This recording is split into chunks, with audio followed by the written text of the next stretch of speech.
Le choix de la parcelle, très vite, s'est tourné sur le conservatoire du 13e, parce qu'on est à 150 mètres du 13e arrondissement, et le cycle d'urbanisme a été pendant 15 ans dans le 13e arrondissement. Et donc, c'était un bâtiment dans lequel on passait tous les jours. C'était par ailleurs un bâtiment qui n'était pas trop important, qui nous permettait, à notre échelle, de travailler à fond un sujet. Et effectivement, ce quartier, le quartier du 13e arrondissement, est très intéressant. Parce que c'est un quartier à la fois extrêmement moderne, on va à 500 mètres un peu plus au sud, et on est dans le quartier Masséna, avec ses tours, avec ses nouveaux usages, avec sa très grande modernité. On va du côté de la butte aux Cailles, et c'est le petit Paris villageois. Et puis à côté, on a Italie 2 et les Olympiades, qui est ce grand geste urbaniste de l'époque moderne, qui s'interrogeait beaucoup sur les modes de vivre, d'habiter et de travailler en ville. Et on s'est dit, là, on a une espèce de synthèse de la modernité ou des modernités parisiennes, et on se disait, s'il y a un endroit où on doit inventer une nouvelle forme de modernité, ce doit être à cet endroit-ci. On leur a dit aux étudiants, vous avez un territoire, il faut le connaître.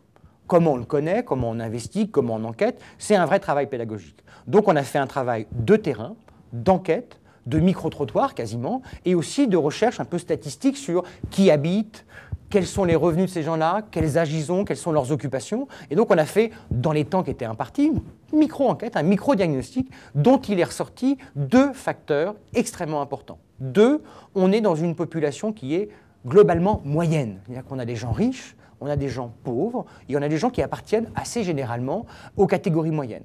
C'est un quartier dans lequel on travaille, dans lequel on fait des courses, on se balade, et aussi dans lequel on vit, donc il y a un certain nombre de services publics. Troisième phénomène, ou en tout cas troisième constat extrêmement important, c'est un des quartiers de la ville de Paris qui est le plus vieillissant, notamment dans ces grandes copropriétés des années 60-70. On a une population qui commence un peu à vieillir, et donc du coup, si elle vieillit, c'est une population qui est confrontée à l'augmentation des situations de perte d'autonomie, d'où la réflexion qu'on a conduite tout au long de ce processus sur est-ce qu'un équipement, un nouvel équipement, peut apporter une partie de la réponse pour les patients, mais aussi les aidants qui se trouvent dans une situation de perte d'autonomie, notamment dans le cas d'Alzheimer, où on sait qu'il y a une situation, ou en tout cas un constat assez fort, qui est que ces ménages-là sont parmi les plus isolés dans la population parisienne.